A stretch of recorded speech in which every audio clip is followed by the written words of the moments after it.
দুপুরে এই তীব্র রোদে যখন চোখে ঘুম ভেঙে আসে তখন ঘুম তাড়ানোর সবচেয়ে বড় অস্ত্র কি জানেন? একদম ঠিক ধরেছেন, কাঁচা আম। তো যেভাবে সেই কাজ, একটা আস্ত আম ধরে এনে গায়ের চামড়া, আই ডোন্ট মিন খোসা একদম ছিলে সাফ করে ফেললাম। এরপর আমটাকে পাতলা পাতলা করে কাটছি। আম তো কাটা শেষ, এবার ঘরের বাইরে গিয়ে গাছের উপর একটা ছোটখাটো আক্রমণ চালালাম। ছিঁড়ে আনলাম কয়েকটা টাটকা লেবু পাতা।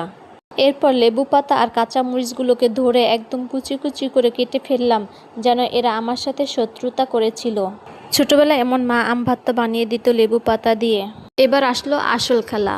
করকরে নুন, ওজনের ভারসাম্য বজায় রাখতে একটু চিনি আর বাঙালির ইমোশন খাঁটি সরিষা তেল ঢেলে দিলাম। এবার হাত দিয়ে এমনভাবে মাখছি যেন দুনিয়ার সব রাগ আমি এই আমের উপর ঝাড়ছি।